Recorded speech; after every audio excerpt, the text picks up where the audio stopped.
السلام عليكم ورحمة الله وبركاته. خبرجمتو تاب جاتو تو كنيا كم يتنجا فيادا خم بركو ميديا كيسني ميديا كيسن كنا لايك شير سبسكرايب كودا ولي كودا سنجنا أكمل بكم بركو ميديا ديموتا سياسة دينك واسمة أمانتي ديموتا كرجال تكابتة يرو تسيب دي إيسا أران تناس أستاذ خنجتو كو ديم أمانتي ردي ديموتا يرو هدو أكمل إسلام الدنيا تو ديم مغرتي والفرمسيسا تيتو كورتي كابني سيريسني بيخني ردي ديم يخون يرو هدو شكوتي تينيا في درسوتا في علماء تجدوتي walobanna dadda dorke dimma gartena gaafi qabu dimma gartee namni islaama hundi raayyaa da'u dimma kanarratti ustaaza tokko isin dhiyeessine jirra. Gama barkoo miidiyaa afeeraa dinya kabajjenu dhufte assalaamu alaykum warahmatullahi wabarakatuh. عليكم السلام ورحمة الله وبركاته. warri barkoo miidiyaaleen hedduu naaf galatooma. Mee maatii barkoo miidiyaa wajjin wal nu bari. أيوة بسم الله الحمد لله الذي هدانا للإسلام وأرسل رسوله رحمة للأنام وجعل دينه ظاهرا على جميع الأديان وأشهد أن لا إله إلا الله وحده لا شريك له وأشهد أن محمدا عبده ورسوله الذي جاهد في الله حق جهاده باللسان والقلب والسيف والسنان حتى أتاه اليقين وأقره الله عينه بنصرة دينه وصلى الله وسلم وبارك عليه وعلى آله وأصحابه ومن تبعهم بإحسان إلى يوم الدين. أما بعد خبجمتوتا داوتوتا باركو ميديا دا بقى ربين ميديا dhimma gartee hawaasaa diinagdee fi siyaasaa amantii hundarratti xiyyeeffate hubannoo hawaasa muslimaatiif kennaa jiru akkasuma hawaasa hunda gartee kan tajaajilaa jiru baga jiraattanii baga nu afeertan galatoomaa isiniin jenna. Ayyee ustaaza keenya hedduu galatoomi. Mee maatii barkoo miidiyaa wajjin wal baruudhaaf maqaa keetii fi iddoo dhaloota keetiitii fi guddina keetii nu himi. Ani maqaan kiyyaa Abdulatif Shaamii Aadamiin jedhama. Dhalataa godina Harargee Bahaa aanaa Haramayaa. Amma Maayaa Sitii jedhamtu. Aanaa Maayaa Qalloo. Wirtuu Qeerransaati iddoon dhaloota kooti. Akkasuma jalqabumarraahuu barnoota amantii barachuu jalqabnee gaa ulamaa'ii teenya kan biyya teenyaa kan garagaraa Sheekh Aliyyii Bishaanbeetiin jalqabnee akkasuma Sheekh Aliyyii Fallaanaa ulamaa'ii biyya teenyaa tana keessa jirtu gaa hedduu irratti barataa ture. Ammallee barachaatuma jirra. Ayyee hedduu gaariidha ustaaza keenya. Nuti gaa amma ustaaza jennee asii yaamnu malee ati kana nama gartee xaaliba ilmiitii nama kana barachuu jiru nama diin islaamaa keessatti gartee sochii adda addaa godhu jiru. Gama miidiyaa hawaasaa kanaan yeroo dheertuudhaan si beekaa qaamaan illee dirasa wal beekuu baannu wal agarreettis jirra wal beeynaasi. Dhimmoota waa'ee firqaa wajjin wal qabatee yeroo dheeraa dura waa'ee firqaa adda addaa irratti yeroo barreessinu argaa miidiyaa hawaasaa irratti namoonni biraallee namoonni hedduun gartee waa'ee firqaa tana kan barreessanii jira. Mee itti seenuudhaaf amantii islaamaa tana keessatti diin islaamaa kun amantii gartee rabbii tokkichatti amanuu nabii tokkicha jala deemuu amantii quraana tokkotti amanuu waajibaa gartee quraana tokko qabu ummanni kun ummata tokko ummata Nabi Muhammad. Mee firqaan tun yoo mi'as eegalteeti ummata islaamaa kana jidduutti adda baba'iinsa kun dhufe. Ayyuaa adda baba'iinsi hawaasa muslimaa keessatti akkamuma beekamu rabbiin subhaanahu wa ta'aalaa gaafa nabiyyi Muhammad alayhi salaatu wassalaam ergame ummanni gartee nabiyyi Muhammad itti ergame ummata addunyaarra jiru kana mara jechuudha. Rabbiin subhaanahu wa ta'aalaa nama addunyaarra jiru maratti nabiyyi Muhammad alayhi salaatu wassalaam ergee amantii gartee rabbiin subhaanahu wa ta'aalaa ilma namaa hundaaf jaalateen. Nabiyyi Muhammad alayhi salaatu wassalaam yeroo ergamanitti gara gartee shirkii irraa gara toohidaatti dukkana wallaalummaarraa gara dukkana gartee ifa beekumsaatti, dukkana shirkiirraa gara ifa tawhiidaatti ilma namaa hunda yaamaa ture jechuudha. Ilma namaa kan bara sun keessatti jabaan gartee laafaa miidhu kaniifini namni nagii umaanuu daldalatee tiifatee qotatee hin jiraanne namni akka walirra jabaatiin gamanaa fi gamasitti wal bahee namni gartee gosaa fi gosatti gandaa fi gandatti ilmi namaa gartee lubbuu walii wal galaafachaa ture.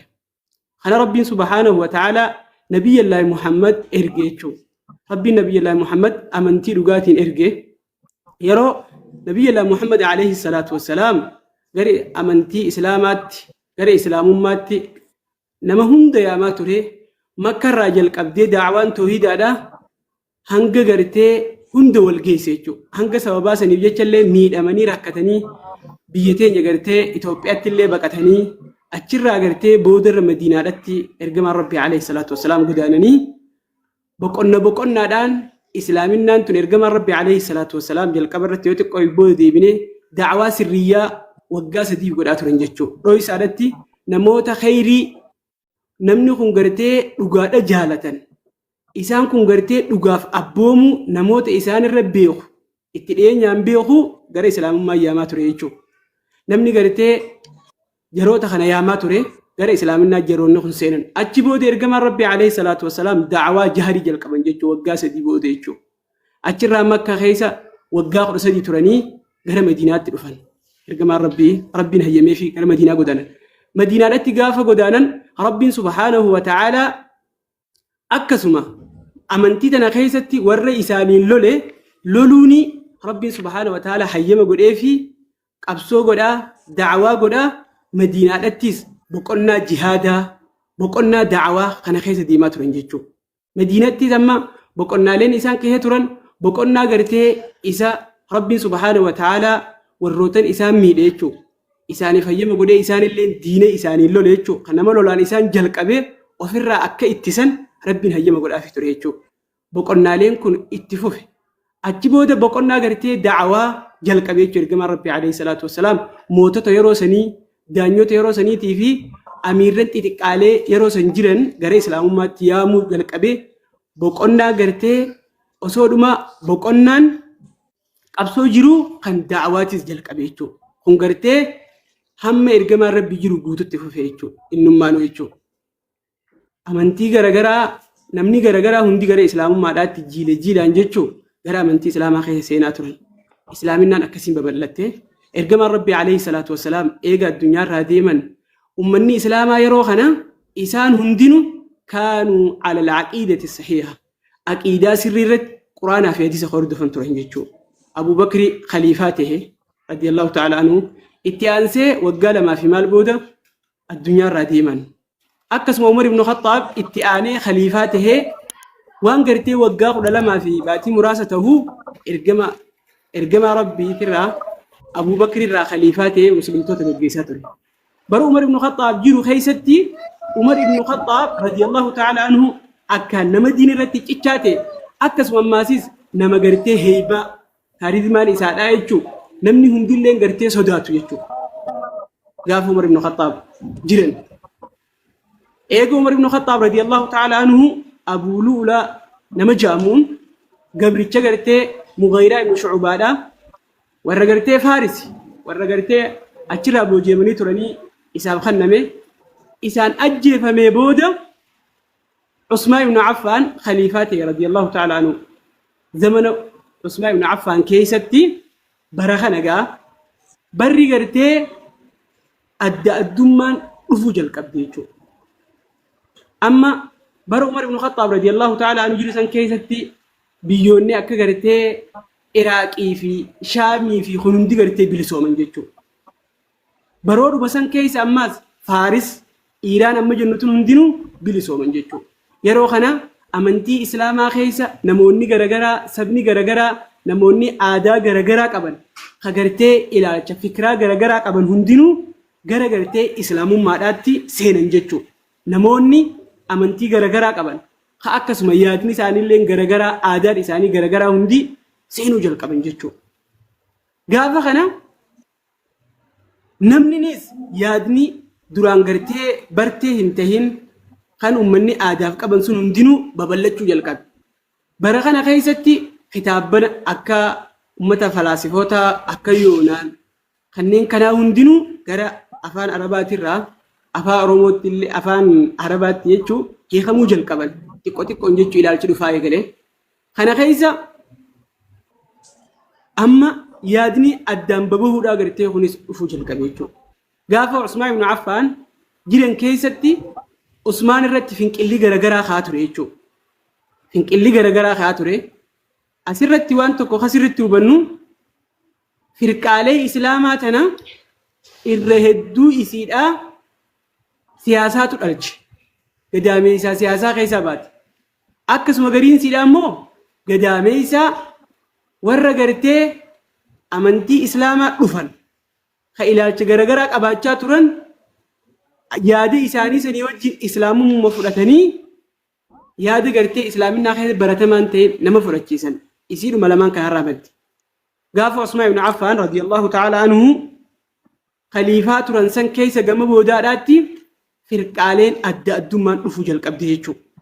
Kana keessatti zamana san keessa firqaan lama argamte jechuudha. Tagartee isiin lachuu walii faallaa taate. Hawaariyyaa fi akkasuma gartee raafidaan shiican jennutun jechuudha. Hawaariyyaa fi shiican jechuudha. Jarri kunis yoo laalte jalqabbii isaaniitiif akkaataa isaan itti dhufan hundinuu kana hundaa'u siyaasaa dhumaatu fidi. Kanarratti hawaariyyaanii fi shi'aan argamte jechuudha. Jalqaba irratti jechuudha hawaariyyaa argame jechuudha. Zamana gartee Aliyyii fi Maawiyaa ibn Abi Sufyaan wal dhaban keessa jarri kunis gartee humni isaaniitiis jabaataa dhufte. Achiin jarri kun gartee Kuufa keessatti argaman jechuudha. Akka hawaariyyaan jechuudha. Kanarraa akkasuma osoo dhuma sahaabonni firqaa lamaan kun argaman ammas aakhira gartee sahaabonni radiyallahu ta'ala anhum Abdullah ibn Umar faan jiran keessa akkasuma firqaan qadariyyaa fi murji'aa jaamu argamte. Akkasuma zamana gartee mootota warra Abbaasiyyootaa keessaas firqaan Jahmiyyaa fi Mu'tazilaan hundi argamte jechuudha. Amma Jahmiyyaatu yoo fudhatanii hattaa gartee ilaalchi isaaniitillee warra amantii Islaamaa irraa kan ta'e irraa kan maddii kan dhufe jechuudha. Haala kanatti garaagarummaan dhufte jechuudha. Islaamummaa keessatti awwalli masaalaa khilaafaa amma yeroo sahaabota jiran san keessatti wal dhabbiin takka illee nun turre jechuudha. Karaadhuma tokko irra jiran yaaduma tokko irra jiran jechuun masaalaa fiqhiyyaa masaalaalee gartee isee amantii keessatti bu'uura taate tan tahin irratti wal dhabbii tajirtu yoo taate malee waan ilaalchaa jechuudha. Kanarratti malee wal dhabbiin takka illee hin turre jechuudha bu'uura amantii Islaamaa irratti. Kana keessa gaafa gartee warri Hawaariyyaatii fi Mu'tazilaanii fi maal jenne kun argamanii amma gartee waa'ee maqaatii fi waa'ee gartee murtii namaa keessatti wal dhabbiin jalqaba argamte tana jechuudha. Jalqabbiin dura argamte maqaa fi akkasuma murtii namni tokko qabu. Maqaa gaafa jennu namni kun gartee muslima moo muslimaa miti. Akkasuma murtiin inni akhiraa qabu hoo tamii irratti jechuudha. Namni kuni warra jannataati moo warra azaabaati jechuudha. Asirratti gartee jarri Hawaariyyaadhaatis nama tokko hattaa nama ilaalcha isaanii hin qabne dilii nama tokko yoo badii takka dilii gurguddoo kabaa'ira waan jaamee quraanaa fi hadiisa keessatti dubbatame nama hojjete tokko Islaamummaa irraa gartee mulqanii kafarsiisu maqaan inni eenyu isa kana jechuudha. Kanarratti argame jechuudha. Islaamaa miti. Namni tokko murtakibul kabiiraan namni badii gartee gurguddoo takka dalage Islaamaa miti. Akkasuma akhiraa gartee gariin isaanii amma warri Mu'tazilaa faan jechuudha. Warri yeroo kana keessa argaman jechaa jirraami masaalaaleen gurguddaan isin irratti wal dhabbiin argamte. Maali jaanii? Yoo addunyaa irratti Islaamuma muslimuma garuu ammoo akhiraa warra jahannamii namni gartee badii gurguddoo takka isarraa argamte jechuudha. Garuu gartee hungaa faallaa waani gartee sahaabonni minhaajni ariiqni gartee quraanaa fi hadiisni jiru kan san faalleessu jechuudha. Asirratti wal dhabbiin argamte jechuudha. Asirraa wal dhabbiin babal'attee ganaa firqaaleen hundinuu babal'atte. Kanarraa kan kaan ulamaa'inuu yeroo dubbatanii bu'uurri firqaalee afur jiru gariin jechuudha. Buurri firqaa hundaa jechuudha. Akkasuma gariin illee jaha jaanii isa kanarraa waldhabbiin babal'achaa dhufte jechuudha. Kana keessatti waldhabbiin tun dhufuu ammoo waanuma rabbiin subhaana wa ta'ala fedhii isaadhaa tan kowniyyaa tan gartee caalama tanaatiin dabarse jechuudha. Waldhabbiin jiraachuun jechuudha. Rabbiin subhaana wa ta'ala walaa yazaaluuna mukhtalifiin waldhabuurraan deeman jee waldhabbiin dhufte jechuudha. Akkasuma waldhabbiin jalqaba kanatti eegalte akkasuma ammaas waldhabbiin tun jiraachuu akkasuma waldhabbiin jiraachuun ammoo akka jirtu rabbiin subhaanahu wa ta'ala quraana keessatti dubbate jechuudha. Nabiyyii Muhammad alayhi salaatu wassalaam yeroo hadiisa keessatti dubbatan akka gartee ummanni kun jee sataftariqu haadhihi al-umma على 73 فرقة بكتنا درتي أيوة بكتنا درتي أمانتي إسلامات ونكجل كبا كايسنتي هدونو بستبيا داي أمانتي تقومات بوريسي أكا أماني تقوتاو حديثة الدجرة قرآن خيساس حديثة خيساس تقوما خليل لسو حركة تقوتاها ربين ما تقوما وجنجرة jee khaalelli hedduu jira firqaan haa jiraattu jiraachuu hadiisnis quraannis jiraachuu waan dhufu ta'u nabi sallallahu alaihi wasallam waan dhufe ta dhufe amma tagarree fi gaafa isaa dhufte daran ta dhuftullee ganaa fuuldura dhuftullee tan kinarkillee gaafa qiyamaallee quraana hadiisni nu ibsa jira firqaan namni gartee adda babaa'uun akka jirtu nu himee jira ammoo adda babaa'uun ni jirti hadiis tokko gartee yeroo hedduu dhiyaatu jira hadiisni beektaa qammaan tan reefuu ati dubbachuu hadiisanii ummanni kun kan adda bahu ta'a kajuusanii adda bahu ta'an sun ummanni kan adda bahu ta'a gaafa adda beesan fayyaadaadha qaceellotti addaan bahaadha warra duuraadha ta'etti immoo nabi sallallahu alaihi wasallam immoo adda bahu dhufu ta'a ammoo wanni sun waan badduudha wal jabeeffadhaa addaan hin bayinaadha addaan facainaa hajuu immoo ergaan hadiisanii maali wanni bakka san kaaseef quraanaa fi hadiisni harka guddaan addaan bahaa juu kan deeggaramoo hadiisa quraanni moo tokkotaa kan juu deeggar. Aywa gaafi bareedduudha. Asirratti rabbiin subhaanahu wa ta'ala kuni waan koowniidhaan addunyaa tanarratti ta'uu isaadhaa ibsame malee waan rabbiin subhaanahu wa ta'ala shari'aan quraanaa fi hadiisa keessatti waan jaalatamaadha haa hojjetamu waan jaamee miti jechuudha. Addaan koowni jechuun uumama tana keessatti waan ta'uudhaatu ibsame jechuudha. asirratti iraadaa gartee kownni yaadhatun asirratti rabbiin subhaanahu wa ta'ala akka wanni kun diin hin ta'in rabbiin wa'tasimuu bihablillahi jamii'a ولا تفرقوا واذكروا نعمة الله عليكم إذ كنتم أعداء فألف بين قلوبكم فأصبحتم بنعمته إخوانا جي رب سبحانه وتعالى أن قرآن أخوني الدام ببهون أكا قرتي وان جبماته ربي سبحانه وتعالى دبته هذا ربي كبدا جي هذا ربي سن قرآن ربي في حديث يرقم ربيتي الدانهم ببينا جي ربي ولا تفرقوا الدان ففجعنا قمنا قرتي والقدني الدان قرقرين بينا داجي طول ربي نسهرتي أولي قافدوا الإسلام من درتي قوسا قوسا والبافتني قوسا قوسا قندان والنياتن سن خربي إساسا كيسا إسن باسي إسلامنا رت إسن توقومس أبليوان قتل ربي تنتاتني ربي قرتي والإسن حمد چيز والإسن جالت چيز خنا قرتي ياددا akka irra dabartan sunitti deebinaa jee rabbiin subhaanahu wa ta'ala nuuf ibsa jechuudha. Asirratti akkasuma ayata biraa keessatti rabbiin subhaanahu wa ta'ala illa alladhiina taabuu wa aslahuu wa i'tasamuu billaahi wa i'tasamuu diinahum lillah fa ulaa'ika ma'al mu'miniina wa sawfa yu'ti Allahu al-mu'miniina ajran 'aziimaa jee rabbiin.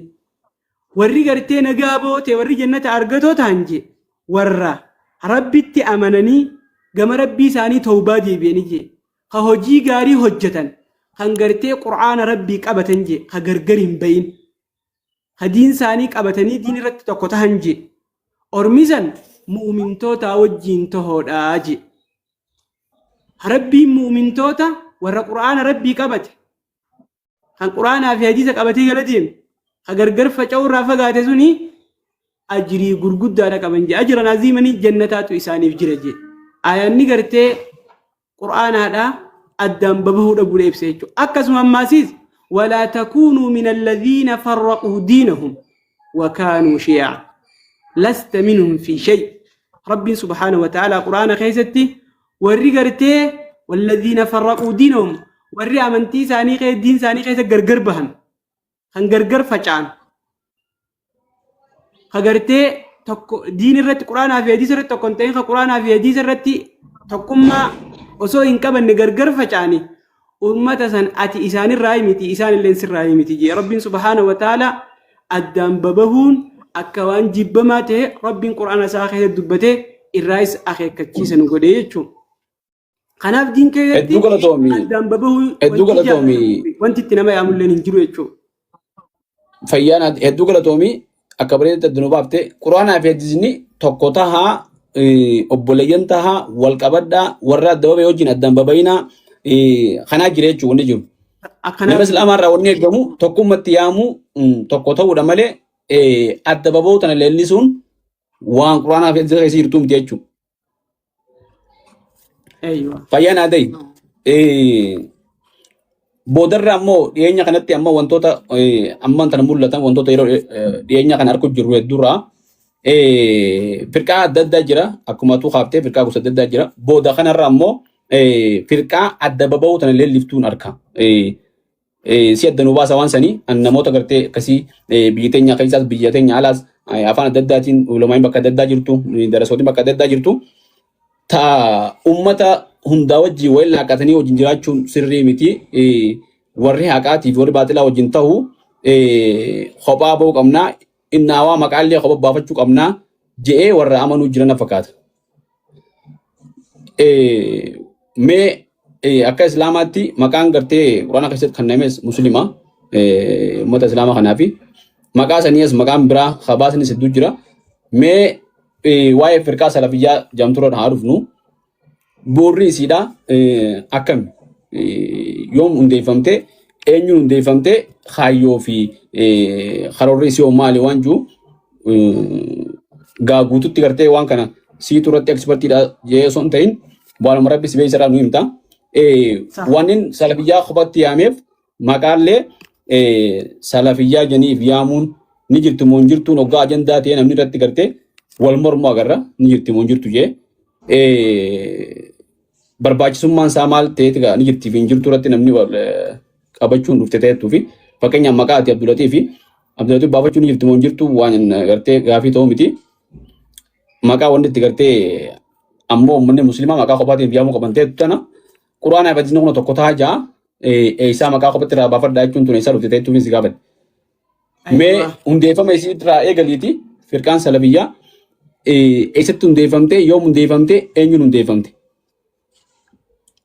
asirratti isa kanattiin seenuudhaan duratti waa xiqqoo takka ibsee dabruun barbaada. Inni akkuma atuu dubbattee jirtu waa'ee maqaa irratti namni tokko maqaa baafachuun amala waan gartee uumama ilma namaa hundaati jechuudha. Maqaa baafachuun jechuudha. Maqaa baafachuun waan gartee amala uumama nama hundaadhaati. Asirratti waa'ee dhimma maqaa kanarra gizeeniif ni dubbannu maqaa kanarraa waan gartee ati ittiin ifyaamuun gartee dirqamaatiitu jira jechuudha maquma kanarraa yeroon ifni akka quraanaa fi hadiisaa deebinu. Ka ammoo ittiin ifyaamuun dirqamaadha ati gartee islaama ta'uu ittiin ifyaamuu namni islaamaa tokko dirqama jechuudha. Islaamummaa ittiin ifyaamuun dirqama jechuudha. Ati islaama ta'uu muslima ta'uun jechuudha. Isa kana inni biraa ammoo waan ittiin ifyaamuun gartee ammoo akka amantii islaamaa keessatti jibbamaa miti jibbamaadhaati jira jechuudha. San gartee Yahudaa, Nasaaraa, Majuusaa akkasuma ati gartee firqaa biraa taatee an Khawaariyyaan, an Raafidaan, an Shiicaan, an Muctazila, an Jahmiyyaan. Wanni kun gartee akkuma Yahudaa fi Nasaaraan ifyaamuun gartee haraamitti haraami jechuudha ittiin ifyaamuun jechuudha. Islaamummaa sadaffaa ati waan tokkoon sadaffaa irratti ati waan tokko waan haqiira waan gadi galoo ta'e tokkoon ifyaamuun gartee waan jibbamaadhaati. Ati waan gartee gadi bu'aa ta'e tokkoon ifyaamuun if moggaasuun ilma keetillee itti moggaasuun gartee jibbamaadha. Inni biraa ammoo asirratti waan gartee yoo ittiin ifyaamte akkasuma mubaahiitii jira jechuudha halaalii inni afraffaa yoo itti daballe jechuudha. Waan yoo ittiin ifyaamte gartee mubaa ta'u sammaa leennaan ati hojii ta'e takkaa'u bakka itti galte takkaan kanaan gartee ifyaamuun gartee waanuma mubaahi waanuma gartee haraamis hin ta'ini waan dirqamaa hin ta'in waan mummubu'aa takka jechuudha. Asirratti waa'ee salafiyyaa amma itti kanarratti tokko nama gartee salafiyyaadhaatii fi warra salafiyyaa ifiin je'ee maqaa kanaan if yaamuun dirqama jiruu fi manhaja salafus saalihii addaan baasuudhaatu akkaan barbaachisaadha. Asirratti jechuudha.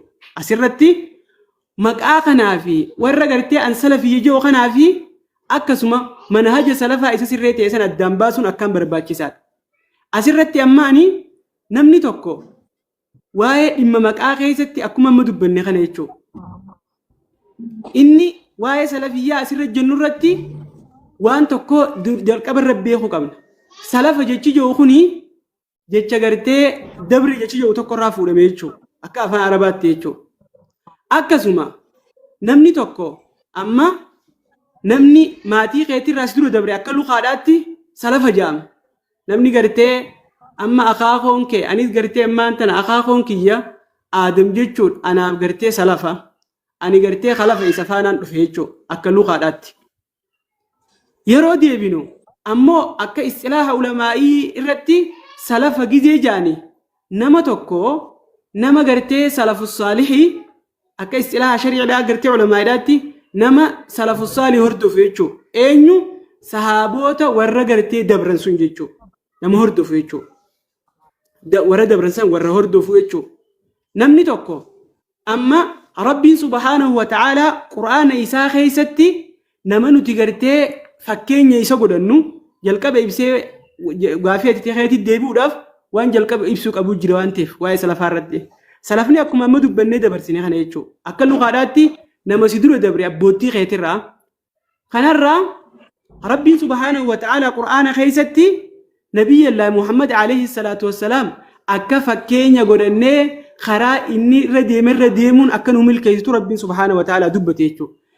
karaa saadhaatti isee dhannee hordofu laqad kaana lakum fi rasuulillaahi uswatun hasanatun liman kaana yarjullaha wal yawmil aakhir. Namni rabbiin gartee fakkeenya nuuf godhe kanuti isa gala deemuu qabnu ergamaa rabbii fakkeenya godhannee isa hordofuu akka qabnu dubbate. Asirratti inni biraa ammas ummata islaamaatii fi namni gartee isaan dura dabre namoonni fakkeenya isaan godhatan ka isaan karaa isaan irra deeman irra deemuu qaban akka jiru rabbiin subhaanahu wa ta'aalaa nu ibse jechuudha warri nu dura dabran.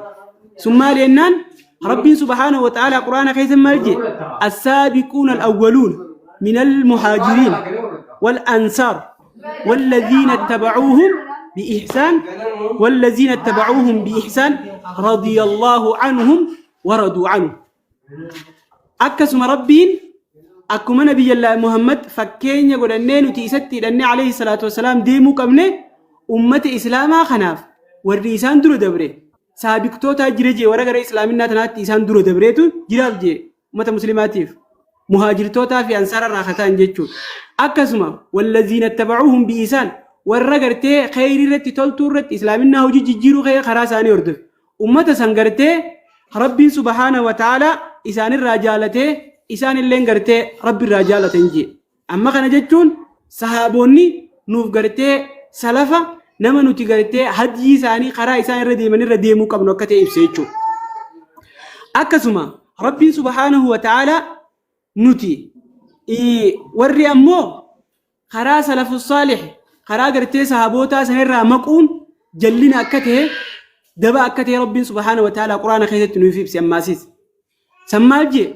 ومن يشاقق الرسول من بعد ما تبين له الهدى ويتبع غير سبيل المؤمنين نوليه ما تولى ونسليه جهنم وساءت مسيرة ربي سبحانه وتعالى نمني فالا واني قرتي ربي في إرقمان إسادا قرتي اتأججا إيقا قجلو النبي الله محمد بدا اتدفت نمني قرتي فالليس خرا إسان ديمرن ديمين إيقا قرتي خرا قجلو خرا سلف الصالحنا خرا قرتي صحابوتا خرا نبي الله محمد عليه الصلاة والسلام إساف الدبافمي ورّي قرتي فالا خنا فالليس أرمي سنججودا ربي سبحانه وتعالى وان قرتي إني هجي إساترت اتقافتمان متى إساداتي يجي ربي سبحانه وتعالى جهنم قرتي قلوفتها أجي وابكت قال سوق أهمات تجي أسرت أما نتي خرا إرجما ربي عليه الصلاة والسلام ديما فالليسوا أكن كم خرا صحابوني ديما فالليسوا أكن كم دبتيجو إنسان سلفاخين ورندور دبرنجتشو أسرتي قافة دبنو أما سلفني صحابوت ندور دبرنجتشو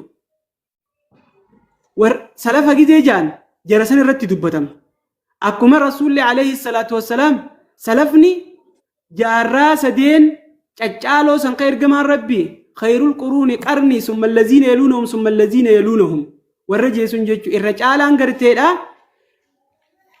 نما داجي والرجال راقيات والرتيانني جي سدي دبتيجو خنا والرجال سلفتوني قرون المفضلان جاران جالان قرآن في حديث الروتين ديمتر والرجال سدين سنيتيجو إسلامنا كل سهية سنر والرجل جتشو إسا خنا سلفني إسان كان يجو ربي سبحانه وتعالى خرا إساني ديمو نؤجج خرا جرى خنا يجو أما جتش سلف جو خني دبتميتي جريجو أكا صحابوتا تهي سلف جدي جان صحابوتا أكا تهي دبتمي جرا إمام الزهري جاني مال جي واي غرتي لفي وان دويت أكا أربافا دبتيتي مالي جي رأيت من السلف سلف غرتي علماء الرانين أرجي يمتشطون بها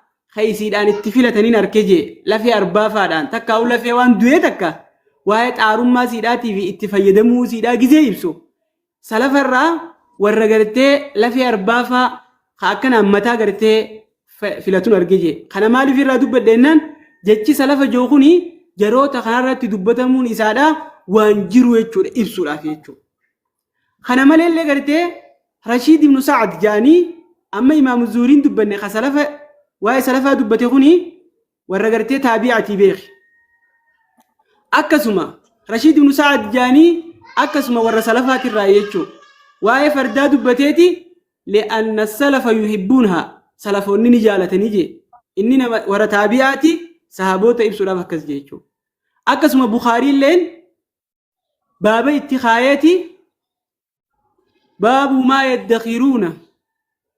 يدخر السلف من الطعام نياتا في لغاتي أو كما قال نياتا في لغاتي وان سلفوني خول خاية تنتان جيب باب اتخاية ما تدري تكو اتخايتشو سلفني أما صحابوت رضي الله تعالى عنه ربي سان الرها جالته أسرتي نمني قرتي إسانتي وفركسون شرف يجو ألفين يجو وانو مقرتي نمني مسلمة هندي تكو خين كارون جيرو أني قرتي قرا سلفاتي ران ديمو جرا خين كارون جيرو أسرتي أمو بكا ورّا قرتي سلفية جاني أوف يامن خأدام بهو وانقاري لجي علماء الدولو خامات يتف خناس سيسين وراف يو قرتي جدو ولا سينو بربادل لي لاتي أزدي بفتا أسرتي ورّي قرتي سلفية جي أوف يام وخارة لفرتي أرجينو خوني في منهجني سلفا قران سلفا غرغرا يجو أد خنا رتي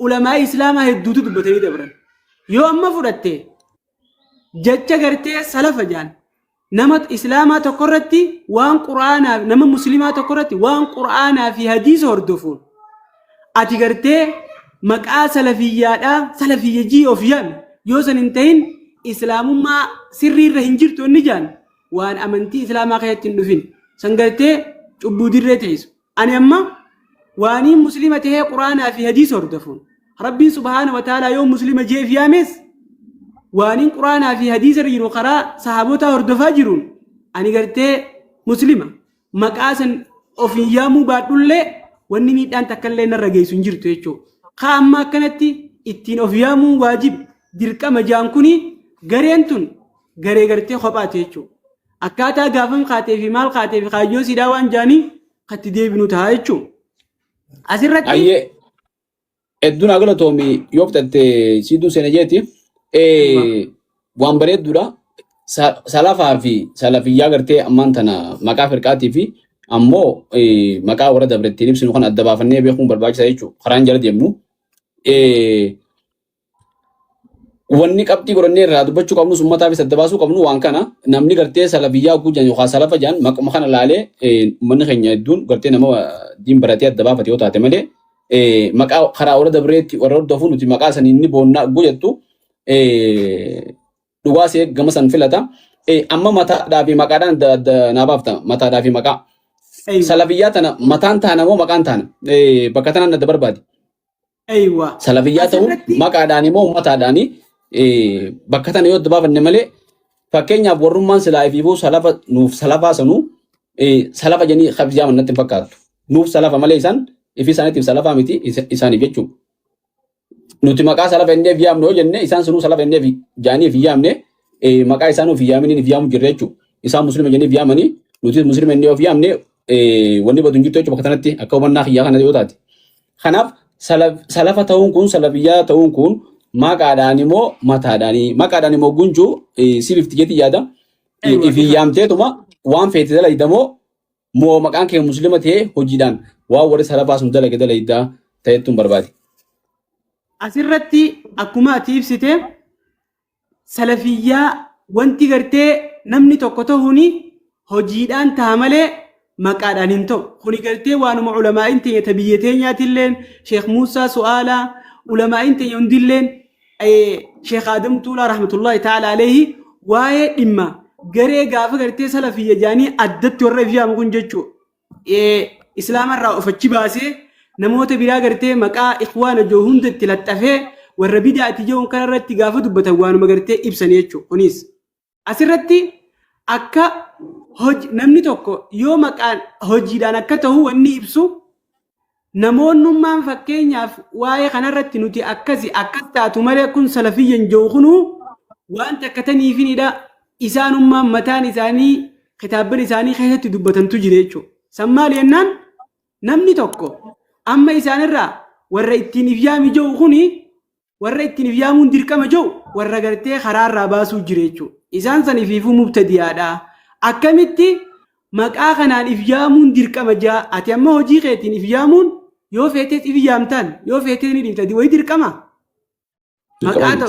Maqaa hojii keetiitiin kanarraa kan ka'e warrummaan ittiin ifyaamuun tun dirqama jiru sunu warri gartee warra dirqama jiru sun karaarraa baasan jechuudha. Jarrummaan sunu maaliif yennaan namni tokko salafa ta'uun isaadhaa ittiin beekamu hojii isaadhaatiin malee jecha afaaniin jiru miti. Kanarratti Sheekh Ibn Baaz gaafii takka gaafatame maali jee namni tokko akka dirqama hin ta'inii fi akka salafa hojiidhaan ta'an jechuudha. Akka hojiin ta'an waan ibsu. Maali jee namni tokko meeyoonii fi ni gartee ahlul asar ahlul hadiis salafii jee ifyaame akkamii jaaniin. Sani maal jee deebise ati gartee muslima ani muslima yettee ifyaamuudhaatu dirqamaa jee. Ani muslima ta'uu islaama ta'uu keetiin ifyaamuudhaatu gartee dirqamaa jee. Dirqama jee kun. وأن ربي سبحانه وتعالى قرآن ساخيزتي هو الذي سماكم المسلمين ربي إساتو قرتي مسلمة جيسيان يا أيها الذين آمنوا اتقوا الله حق تقاته ولا تموتن إلا وأنتم مسلمون حال مسلمة تاتني مليهن دون جي ملي مكا أكنا بافردو مكا خناندوهن جنيتشو مسلمة تاتي قرآن في دير ديمتي دور ربي نتاجي قرآن خيستي يجو ووسى بها إبراهيم بنيه ويعقوب جزين آية قرآن خيست دبني ربي سبحانه وتعالى يعقوب في إبراهيم ردبة الله ولا تموتن إلا وأنتم مسلمون مسلمة حالتها تني ملئ الدنيا جي ملئ مكاتك بافرداتي مكاسن هندوان جنين أكنا جي إبسيتي إسلام يتي إفيام مسلم يتي إفيام إفدركم جي غرو جي يو أتجي انتبه يو أمو جي أهل الأسر أتنمني فين جتي إفيام تسون أغاران جي هجينك غوچانك ناموسني adeemsi kee hundi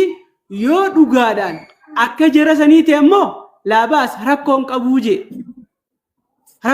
jee asirratti maal ibsa jechuu sheekni akka isarraa gartee hubannutti jechuma kanarraa'u akka niifiniidha namni tokko hojiin ta'u akka maqaan hin taane jechuudha.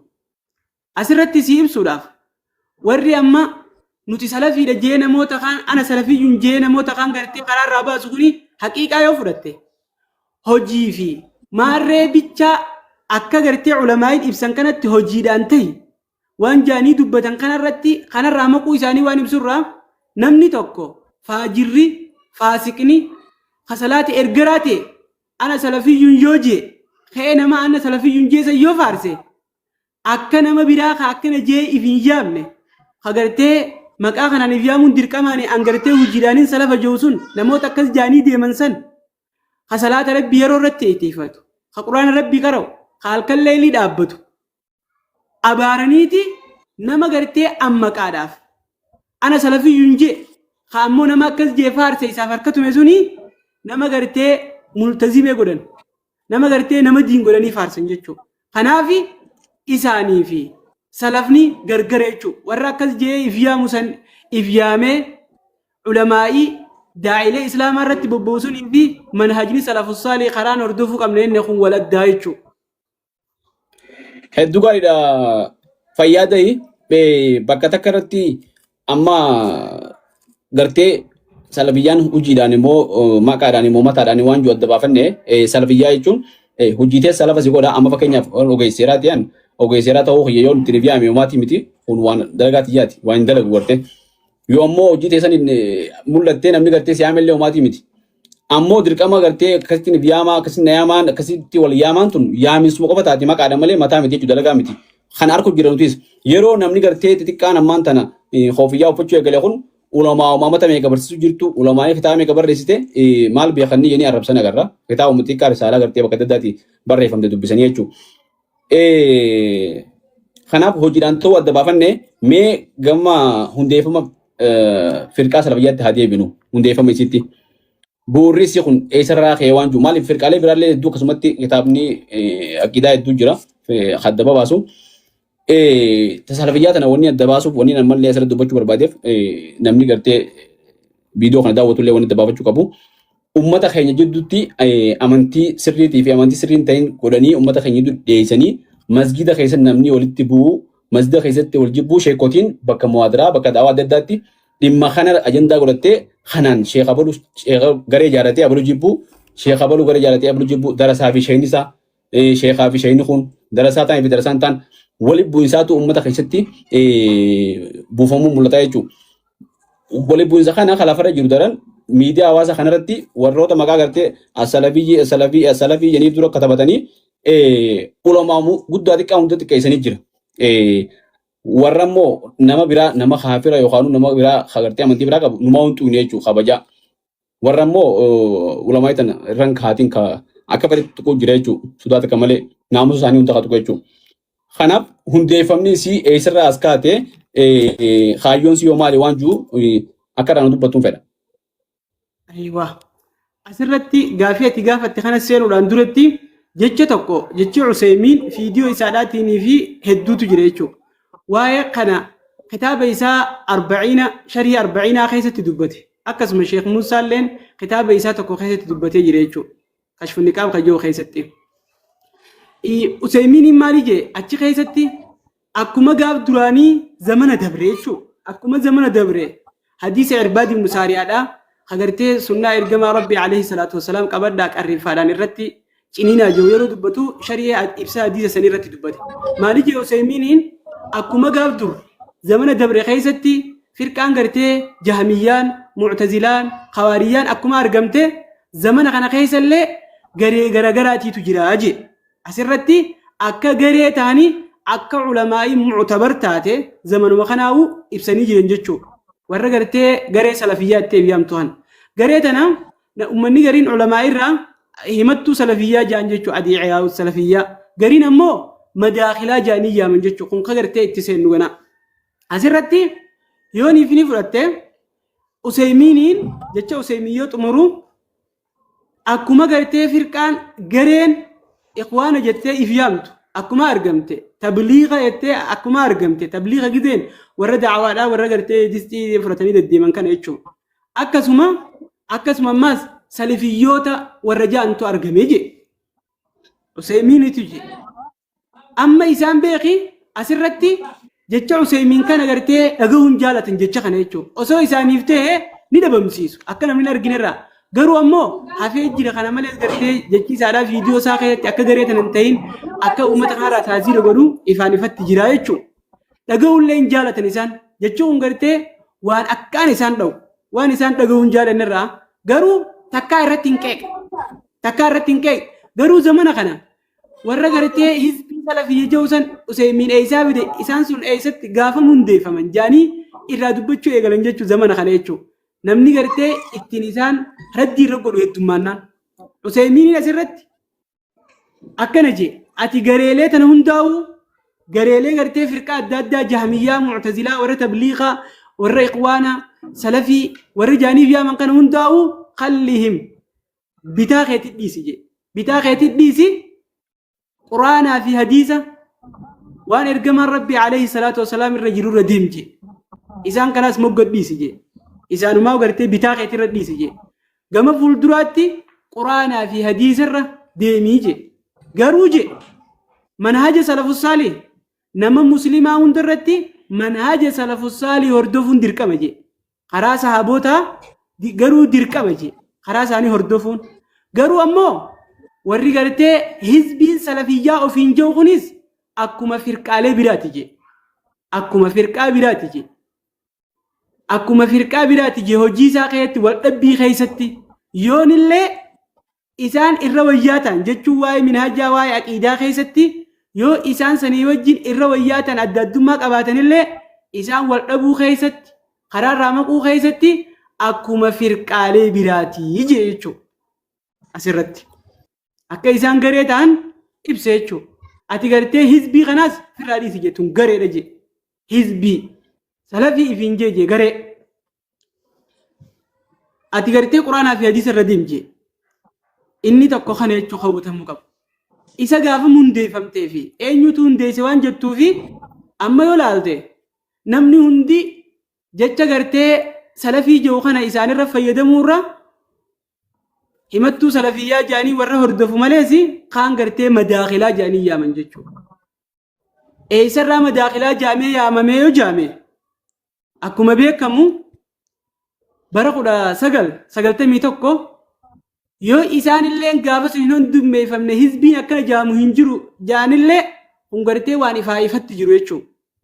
Bara 1991 bara gartee Saadaam Hussein Kuweetiin lole jechuudha. Gaafa gartee Kuweetiin Saadaam Hussein lolli gaafa banamu mootummaan gartee Saudi Arabiyaadha akkatti garri kun jechuu Ahlus Sunnaa wal Jama'aa irraa fottaqan jechuudha. Taanii hizbii biraa garee biraa akkatti ta'an jechuu akka isaan itti argaman. Osoo dhuma ulamaa'iin Ahlus Sunnaa wal Jama'aa nuti gartee warra manhaja salafus saalih hordofu kun hundi osoo dhuma wajjin jiranii jechuu bara sanitti isaanummaan kunuu jechuu namuma gartee aqiidaa sirrii tawhiidaa irra jiru. Achi akkaataa isaan itti baqaquu eegalanii gartee garee biraatti ta'anii ulamaa'ii gartee xiqqeessuu fi salphisuu diina islaamaa dhiisanii islaamummaa hojii islaamaa ummata muslimaa irratti gatta'an bara sun keessa mootummaan Suudiidhaa Saadaam Huseeniin loluudhaaf haajamte jechuudha. Ameerikaan gargaarsifatuudhaatti. Achi duratti yaan wirtuun qaayidaan Ameerikaadhaa takka buufanni takka illee hin turre jechuudha biyya Arabaa keessa. Biyya Arabaa keessa hin jiru jechuudha. Yeroo kanatti kaafiraan gargaarsifatuun akka beekamee jirutti haraam. Namni islaamaa tokko islaama irratti sanuu islaama irratti gargaarsifachuun haraam jechuudha. Kanarraa mootummaan Suudiidhaa fatwaadhaatti haajame. Fatwaa nama kaafiraan gargaarsifachuun ni jira jee gartee halaaleessuuf itti haajame jechuudha. Achirratti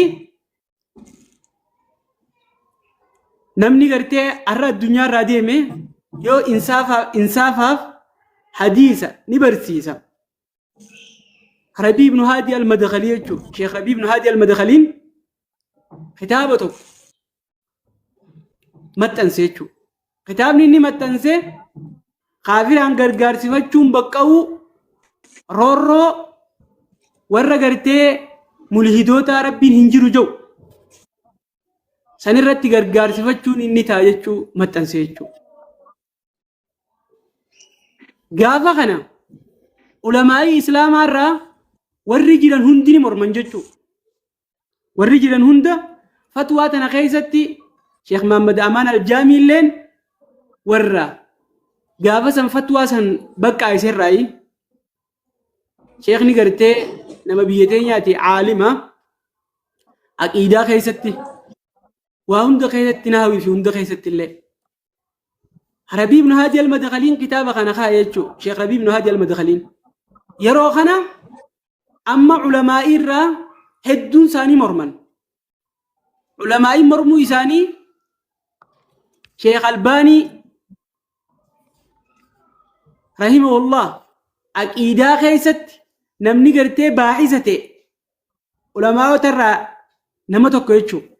Hatta Albaaniilleen yaada isaaniitii fi waa hunda keessatti gargar fagoodha jechuudha. Isaanii fi Albaaniilleen jechuudha. Asirratti akka minhaajni karaan gartee Albaaniin jiruu fi kunilleen tokko hin jenneef jecha. Albaanii wajjin illee sheekni kun munaaziraa godhe jechuudha. Waa'ee kaafiraan gargaarsifachuun jiraachuu kanarratti. Hatta amma isaan akka Albaaniin fa'aa morme.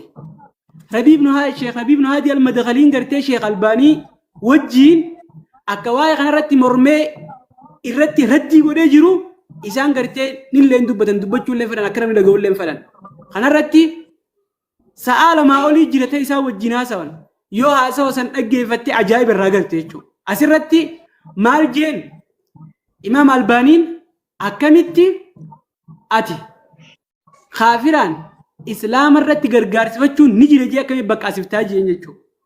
Akkamii baqqaasiftaa kaafirri hawaasa ummata islaamaa tokko biyya islaamaa tokko dhahuu namni islaamaa isaan gargaarsifatee akkamii baqqaasiftaa jeen Saadaam Huseen faan warra gartee baasiiti hizbul baasii jaanii beekamaa mitiire Saadaam Huseen hizbul baasii gaa akka ibsanitti amantu bil baasi rabban wa bil urubati ma lahu diinun khayruhu jan aw kama qalu akkana jaanii dubbata waan takka Saadaam Huseen irra dhaabbatanii ittiin isaan gargaarsifatuun jirtu jaan irratti hizbul baasiin warra baasiin rabbi ta'utti niin amana garuu amantiis arabummaan tiyyatunuu amantiidhaaf naaf geessi ja'a amantiidhaaf arabummaan tiyyatun illeen naaf geessi warra jiru inni gartee islaamaa miti jeen jechuu kanaafi warra gartee kaafira ahlul kitaab ta'e isaan ahlul kitaab jaaniini Ameerikaa ittiin gargaarsifachuun baqqaasifte jara kanaan warra muliide rabbiin jiraachuu mormu rabbiin jiraachuu ittiin amanneen gargaarsifachuun jee gartee falmiin godhamte. Kana yoo inni akkas ta'e hayyee waraanni kun jeen waraannummaan gartee Iraaq kunu kan dhaamu kunu islaama moo akka jiranitti jara kana jeen jechuudha. Isaan kun hundinuu islaama miti islaama jeen jechuudha. Hawaasni dhaamuu deemu kun qabeenyi baduu deemu kun hundi ka islaamaati jeen jechuudha. Akkamitti mataa tokko nama tokko takkaa'u garee isaadhaa takkaa'u tanuma isaa wajjin jiraatu. Hattaa warruma isa san keessa jiruu warruma gartee mootummaa jechuudha. Akkuma jirtu gaa kaabinummaan sunuu kulliin isiidhaatu ilaalcha tokko hin qabdu. Akkamitti baqqaama kanarratti diden jechuudha. Irraa fudhachuu dide. Mormii yeroo dheertuu deemte. Kanarraa kan ka'e garuu ulamaa'ii gurguddoo warra gartee jiran akka Albaanii, akka Ibnu Baaz, akka gartee Useymiin, akka Saalihul Fawzaan warroota kanaa wajjin garuu walitti bu'uun isaan kana akka namoota kaanitti irratti hin jeynoomne jechuudha. Yoo laalte arrallee irratti hin jeynooman. Garuu yeroo san keetti ulamaa'ota warroottan jiran jechuudha. Warra wanni kun hin bakka ujee hunda maqaa itti baasan jechuudha. Maqaa ikhwaana jiru itti baasan jechuudha. Maqaa gartee warri kun diinaa wajjin jiran, warra sanii wajjin jiran, warra maqaa garagaraatiin farrajuu eegalanii hidhatti guuruu eegalan jechuudha.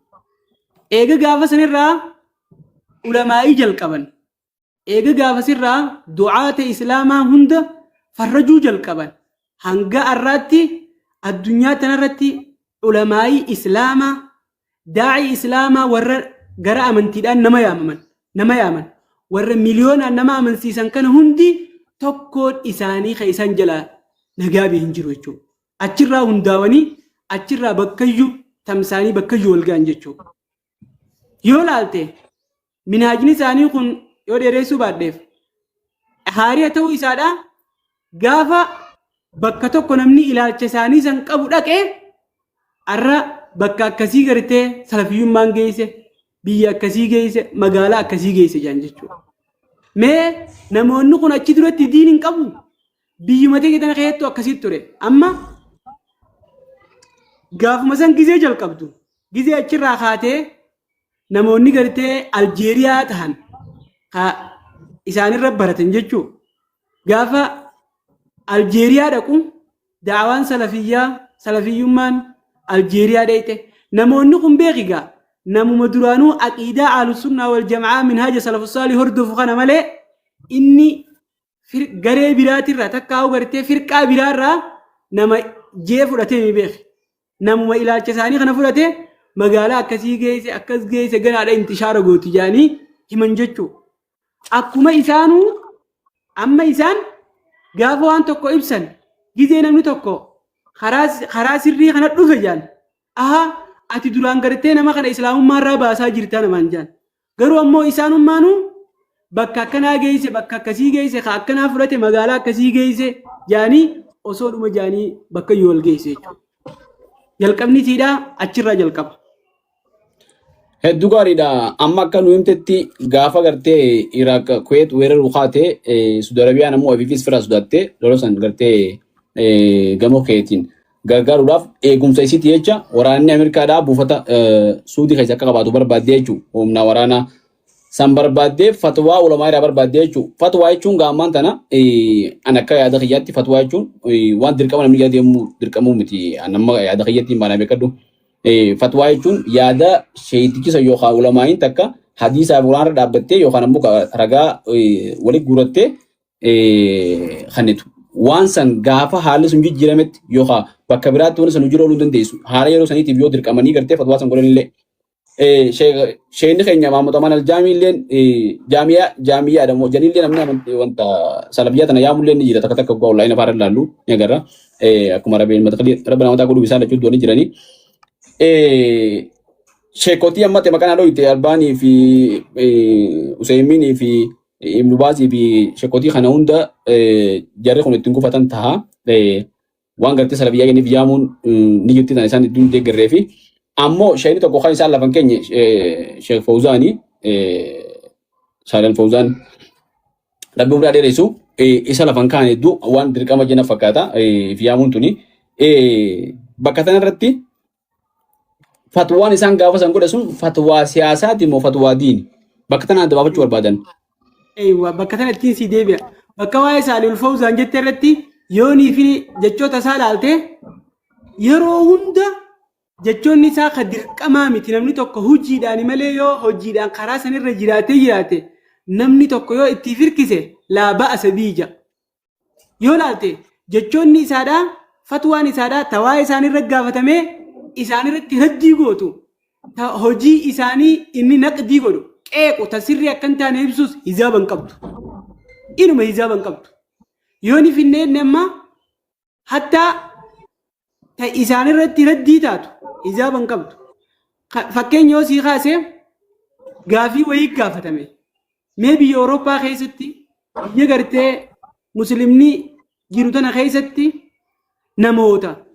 nama ifiifuu gara amantiidhaan dhufan namuma islaamaa xiqqaa achi jiru sanuu ati gartee salafii miti ati akkanaa miti ati karaa sheekh abaluu deemtu ati karaa abaluu deemtu jaanii akkanatti nama karaa goruu fi karaa gorsiisan dhaban tu jireennaan kun gartee diin rabbiitirraa nama baasu kun karaa sirriitii miti warra akka hiisanirraa of eegaa jee fatwaa inni godhe meeqaantamii isiitu jira jechuudha waan isaanirra raddii godhu. Yoo yeroo hedduu yoo ilaaltee jiraattee dhaggeeffattee jiraattee jechoota inni fatwaadhaa kanne kan namarratti fuudhanii waan inni nama biraatti rakkanne tan nama biraatti hojii walitti hidhantu jira. Isaan hedduu waa'ee ulamaa'ii keessatti iftiraa'aa fi lasqiidhaa fi nasqii qaban haasawa namaa irraa muranii nama tokko geessanii sheeka tokko fatwaa goosisuu nama tokko irratti booda fidee sheeka Saalihul Fawzaan abaluun akkana jedhe Saalihul Fawzaan abaluun akkas jedhe jaanii waan ijaaban qabne kan isaan garitti dalaganitu jira jechuudha. Yoo jechoota isaa laallee kitaaba isaa laallee akkasuma fatwaa isaa garaagaraa as baafne waan isaanirra raddii godhu ta'e isaanuma irratti deebisee'u dila tokko as baasuu dandeenya jechuudha. Isa kana baay'ee fatwaa dubbiin ta'e dhugaa bakka Fawzaan ta'an irratti yoo gartee maqumaaf ittiin dhaadachuuf yoo taate dhorkaadhaan waan jee fakkaatti akkaan dhageeffatu yeroo hedduu waan isaa kullaale. Ittiin dhaadachuu qofaaf yoo taate hin taatu ittiin dhaadachuudhaaf jee waan ka'ee jiran si'a. Hoggaa ammoo gaa isaan propaganda godhanii hoggaa fi oofanii akkuma jettee kana ammaan tana waan gartee isheen dubbate muranii Dr. Zakir irratti akkana jee inni Dr. Zakir faan warri isaan abaaranii qardaawwiin akkana jee warri isaan irratti irra godhanii amma gaa deemtee biiteenya dhufte ta biiteenyaatti sitti dhufna mee diinaa fi firri isaanii eenyu isaan kan akkan harkutti fakkeenyaaf osoo umman loloo amma biyya arabaa keessatti deemu jirutti seenne durattu hoggaa haala isaanii kana laallee fakkeenyaaf ummata Iraaqii fi ummata Ameerikaa yookaan ammoo mootummaa Ameerikaatii fi mootummaa Iraaq hamtuutu irra Suudiitii fi ummata Islaamaatii fi Arabatti dhiyaata hogguu laallu namni wanni kun namaa galti jechuudha. Fatwaan san gartee waan mootummaan barbaaddeef taatu fakkeenyaaf ulamaa'ii qofaa miti sheekotii qofaa miti namni gartee mootummaa keessatti amma gamtaa ulamaa'ii Suudiiti gaafa san fatwaa san warri kanneen kun warra gamtaa san keessa jiran sheekotiin fatwaa kana tun akkasina fakkaata. Sheekh Mahamad Amaan Ajjaamii faan Madakalii faan wanni kun akka gartee imaammata siyaasaa mootummaa Suudii tokkotti godhamuu danda'a fatwaa godhuu danda'an jechuudha rakkaatti barbaadatanii waan tarkataniifu waan san fuunee biyya teenyattis Itoophiyaa tanattis Libaanoosittis fuutee bakka hundatti hojiirra ooltii ja'anii nama islaamaa irratti aduwwiin gargaarsifachuun tunoo akkam ilaalamti wanni diina isaaniitii fi fira isaanii kamijuuf jechuudha. Aywa gaafii keessa jalqabaa tokko deebi'uudhaaf fatwaan isaan godhan tagaawasitti siyaasaatti wata diini waan jette irratti kun ifaan ifatti waan beekamuu qaburraa dhugaadha isaanis hadiisuma tokko kaa irratti injifatanii jira irratti dhaabbatanii jira hadiisa tokko jira ergamaan rabbii alayhi salaatu wassalaam warra yahudaa tokkooni takkaa'uu koottaa na gargaaraadha takkaa'uu gartee meeshaa naa kannaadhaa jeenii jira jaan albaaniin hadiisni kun jeen mee ati hadiisa irra dhaabbattee wanni kun gargaaruun ittiin gargaarsifachuun ni jira jettuun maali gaafa jeen irratti mee hadiisnummaan kunuu sahiha ta'uu isaadhaa haa tilmaamnuu jeen sahiha ta'uu isaadhaa haa tilmaamnuu jeen daqiiqaa saa lama giyaa beeki gaalaal munaazaraan tun jechuudha. Hadiisni kun sahii umaa jennee haa tilmaamnu garuu duba jeen ka ergamaan rabbii irra gargaarsifatee ni barbaade suni kaafira moo islaama jeen haati bakka asifteen kana jechuudha. Asirratti ni jirti migaa halawuma tanaan tanarraa tabiraatti kute jechuudha. Obboleessa keenya akkasii miti obboleessa keenya akkasii miti jechaanii ture jechuudha. Yoo itti deebitee taraa ajaban viidiyoo san guutuu yoo dhaggeeffattee ajaa'iba irraa argite jechuudha. Kanaaf akkuma albaaniin achi keessatti ibsattu fatwaan fatwaa siyaasaadhaati. Fatwaa siyaasaadhaati jechuudha. Nuti amma isaan maaliif akkas godhanii fi jibbaa mootummaa Suudiitii fi maalii miti beeku isaan beektee ammas tanuma keessaa qabanii fatwaan fatwaa siyaasaati. Fatwaa siyaasaa ta'uusiidhaa tan biraa dila kanatti akka takkatti himuu dandeenya jechuudha. Fatwaa biraa dila himuu dandeenya jechuudha. Waan duraan gartee haraam ture halaal ta'e hundee takka takka jechuudha. Kanaaf fatwaan san dhibbatti fatwaa siyaasaa tan gartee kannani malee fatwaa gartee diiniiti. Kanarratti egaa ulamaa'iinuu mormii godhanii akka akkas taate ibsanii jiran jechuudha. Inni biraa firri isaaniitii fi diinni isaanii eenyu waan jette irratti. Asirratti isaan gareen tuni gareen amma gartee salafiyyaa ittee of yaamtu namoonni gariin madkhalii jaaniini yaamantuni gaafa isiin argamtu ulamaa'onni gurguddaan warrummaan gartee isaan duraan jalqaba irratti sheekh abalu salafi jaaniin warroota irratti isaan irra ulamaa'ii mu'tabar hedduu himuu dandeenya jechuudha. Fakkeenyaaf Sheekh Abdul Muhsin Al-Abbad kitaaba gartee rifqan li ahli sunnati kitaaba jiru gartee kaayire jechuudha. Caalima guddaadha. Nama isaanuu dur jechuudha. Warri biyya teenyaa turan sheekha salafii jechaanii turan gaa eegas booda amma isaas salafiyyummaa irraa fudhatan malee. Akkasuma Sheekh Bakri Abu Zayd jechuudha. Caalima islaamaa guddaadha. Warroota akkanaa warroota reefu lakkoofne kana malee ulamaa'ii hedduutu jira jechuudha. Warri akkaataa isaan itti deeman jarii fi taadiila jaanii ittiin deeman san isaan irratti mormu. Kan isaan irratti raddii godhe jechuudha. Kanaaf firri isaanii yoo laalte nama gartee siyaasaadhaa warra isaan ergate kan isaan duuba jiru suni nama inni firan lakkaawwate nassii quraanaa fi hadiisaa barbaadanii fi tolchuu fi waan inni hojjechuufadha. Guyyaa inni gartee waan tokko jaalate ta'e inni hojjetuu baate godhuufi jechuudha. Amma gaafa mootummaan Israa'eel wajjin waliigaltee duraan gartee biyyoonni Arabaa hundi imbaasii hin qaban. Gaafa amma biyyoonni Arabaa Israa'eel wajjin akka nama araaramuu tokkotti walitti hariiroo tolfachuu eegalan. Ammaas kutaniiti nassii gartee halaaleessitu fidan jechuudha. Maal jaanii amma deemu jiru kun mucaamalaata malee kaafiraa wajjin bittaa gurgurtaadha malee isaan jaalachuudhaa miti. Jaanii bakka Israa'eel wajjin hariiroo gartee uummachuun tolfachuun nageenya irratti siyaasaa irratti diinagdee irratti waan gartee kun kufriidhaan nama geessuu miti yaanii baqqaa'isan. Achi duratti ammoo kaafira ture jechuudha. Osoo amma ittifaaqiyyattul Ibraahimiyyaa waliigaltee gartee Ibraahimiyyaa diinul Ibraahimii jaanii Ameerikaan amma biyyoota Islaamaa hunda mallatteessisaa jirtu jechuudha. Ha gizee mallatteessite illee abaluu akkana mallatteessee jira jaanii dhaadheessan tana jechuudha.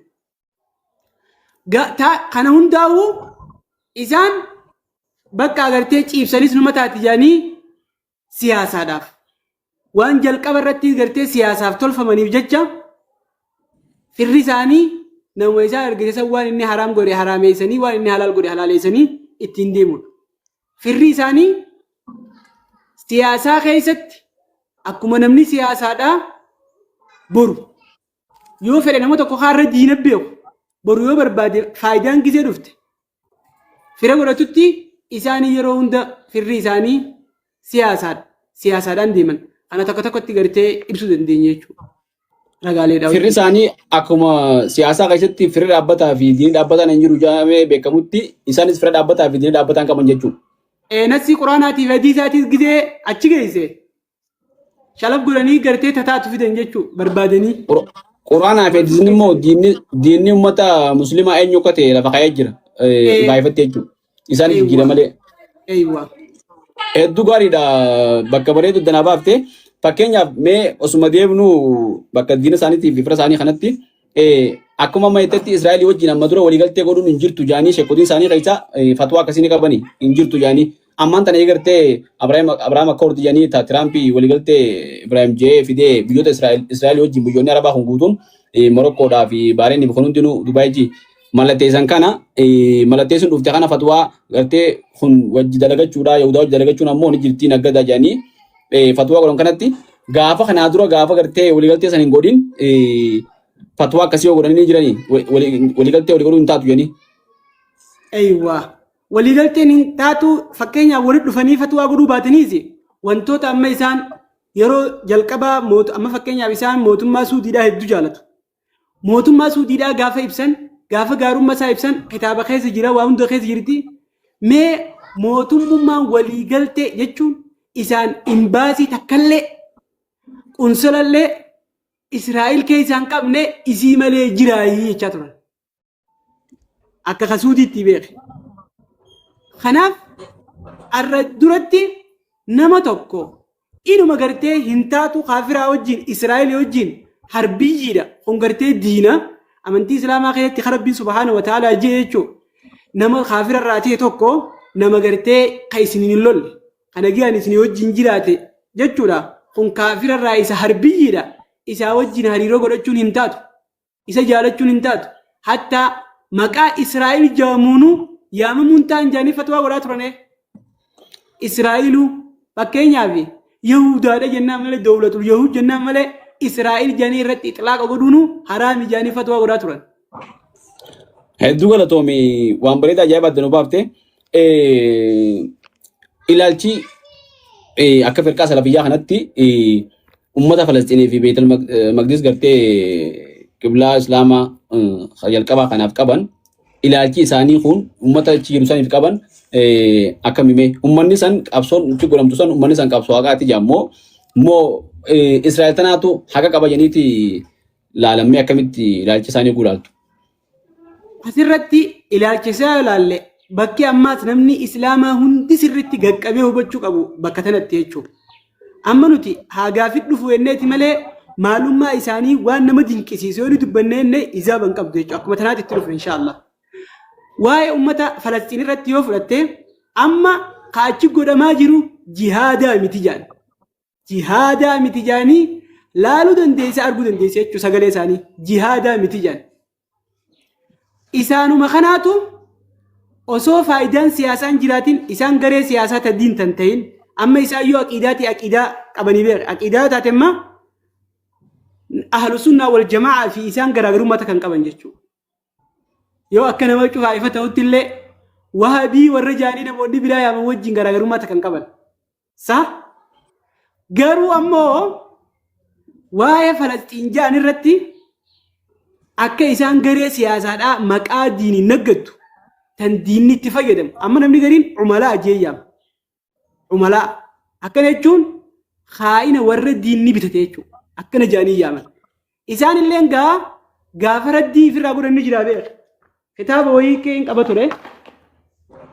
Mee yoo laalte ittihaama waan namoonni jaaniin irraa ni dubbata. Umalaa ajaamaa warra gartee salafii kanaan gartee umalaa ajaanii ergamtoota warra diina tajaajilu jaanii deebisaaf irraa godhan. Namni kitaaba keessa barreessanii jiran jechuun isaanillee akka deebisaatti godhan.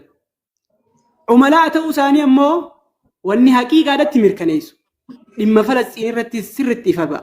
Akkamitti yoo jette Falastiin gaafa Israa'el bara 1948 Qudsiifaa fudhattu. Gaafa lubbuun namoota kumaatamaan lakkaa'amu dhumte gaafa lafti Falastiin ta'arraa Israa'el harkaa qabdu tun gaafa inni jalqaba fudhatte suni biyyi Arabaa guutuun Suudiinis waraana siidhaa Ordaniis Qaxariis Gibsiis Suuriyaanis Lubnaanis ka tokko hin hafini namuu garatee cibirraa birgeedii isaanii meeshaa isaaniitti wajjin Falasxiinitti ergan Falasxiin bilisoomsuudhaaf. Falastiin bilisoomsuun dirqama nama Islaamaa irra jiruu gartee ammaan tana Muslima addunyaa irra jiru hundarratti dirqama jaanii fatwaa godhaa turan. Infiruu khifaafan wa siqaalan jaanii wajaahiduu fi sabiilillaahi bi'amwaalikum wa anfusikum jaanii fatwaa godhanii miimbararraa kamaallaqa abu maallaqaan kaafaan afaaniin hundaan jihaada godhuun qabamti bilisoomuu qabdi jaanii jarri kunis keessa jira beeku. Fatwaa godhanii duulanii duulchisaa turan. Yoo duulli isaaniitti kaafaaniitis ta'e. Gaafa san jihaada bara san jihaada ture jechuudha. Gaafa biyya Arabaa Israa'el deeggarsa Ameerikaa waan qabduuf deeggarsa Ameerikaatiin gaafa biyyoota Arabaa guutuu isiidha lola san keessatti injifatu. Isaan beeki gaafa san gartee jeneraal warra maarree tokkotu gartee kayyane maal ta'e wanni jaanis kasiiri. Gaafa Israa'el mohaman isaan hundi akka jiranitti siyaasaan Ameerikaatis gaafa jijjiiramaa dhufte isaanis fatwaan jijjiiramuu eegalte jechuudha. Gaafa san gartee jihaada ture. Gaafa Israa'el mohaman booda waliigalteen garagaraa raawwatu eegalte jechuudha. Waliigalteen akkuma atuu beektu jechuudha. Bara 1967 keessa waliigalteen raawwatee ture jechuudha. lafti Falastiinni lafootaan gana gartee lafti hundi deebitee doolaan gartee Falastiinota ta'if dandeessu taate ta walabummaa qabdu hangana irra gartee dhaabbatu qabdi yaa'intee sararamtee manni marii nageenya idil addunyaatti hundaan gaafa jaamee waliigalteen san raawwatamu gizee raawwatte booda ilaalchi isaaniitiif gadi bu'aa dhufe jechuudha. Yaada irraa garagalchuun. Gaafa suni gaafa san Hamaas ni jirti Hamaas hin jirtu. Warri gartee jihaadul islaamii jaanni jiran hin jiran. Jihaada gaafa san jihaada ture.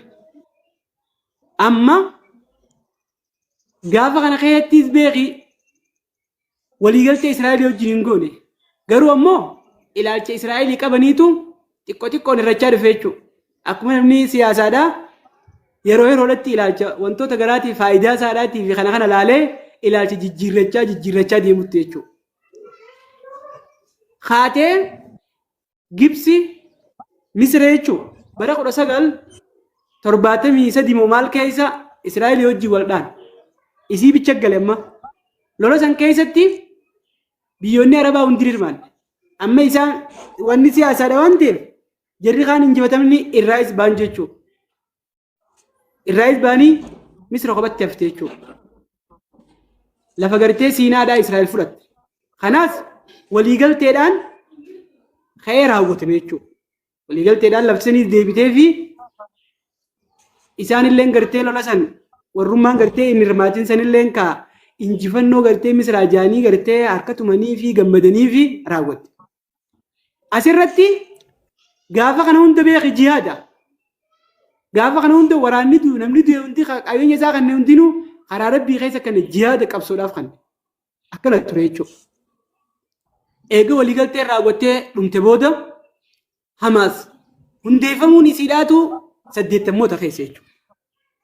Amma gaafa warri Arabaa injifatamanii waa'ee qadiyyaa dhimma duraan mootummoonni biyya Arabaa hundi ajandaan isaanii takka dhimmi hojii isaanii inni gartee markazate giddu galeessatee jechuudha. Karraa olii maal? Dhimma Falastiin jechuudha. Dhimma Falastiin. Beetul Maqdis bisoomsuudha. Akkana dhimmi isaanii hunda jechuudha. Walga'iilee waltajjii garaagaraa tan taasifamtu hundarratti wanni isaan jiran haqni isaanii eegamuu qabaa fi waan jettuu fi saniif qabsaa'uudha ture jechuudha. Gaafa Hamaas kaatee hundeeffamtu akkasuma isaanirraa warra adda bilisa baasaa jedhanii warra hundaa'etu jira jechuudha. Jalqaba jarri kun gaafa Israa'eel irratti tarkaanfii garaagaraa fudhachuu eegalan amma jalqaban jechuu jarri kun. Maal jechuu jalqabanii? Warroottan kuni warra almaaniiti. Warra gartee amantii kalolluuf jechuun lafaadhuma malee lafti tun lafa islaamaati warra jaaniin amanini. Warra eenyummaa takkaa gartee qabu. Jaanii warroota Israa'eel laaleessuu eegalan kana jechuun jara kana eegalan jechuu amma. Jara kana irrattis duulu jalqaba maaliif jennaan dhimmi gartee ahalul halli walaqdii warri waa muree murteessuu danda'u. Ameerikaadha. Ameerikaan ammoo warra bulchuu qabdiimi. Kanaaf jecha namoota Israa'eel lolan jalqaba gaafa eegalan warroota sun jechuun warra kun warra gartee amantiin mootummaan amantiin seentu jiru jara kanaa wajjii loluun sirrii miti. Warra islaamummaaf lolu waan jettuutu ture jechuudha. Asirratti haqqiidhaa qabi. Kaayee deemee Hamaasiin hundeeffamte. Gaafa Hamaasiin hundeeffamtu Hamaas warra wajahaan isaanii ilaalchi isaanii ilaalcha islaaminaadhaati. Isaanummaanuu gartee harakatul muqaawamatul islaamiyyaa jedhaniif yaaman jechuudha. Hamaas jechuun maanuu harakatul islaamiyyaa. Harakatul muqaawamatul islaamiyyaa jedhanii of yaaman jechuudha. Gaafa isaan jalqaban isaanummaan mataan isaatu jechuudha. Warroottummaan kun waan mootummaan isaanii isiidhuma tanaa'u deeggaraa tureef jecha deeggaraa turan jechuudha.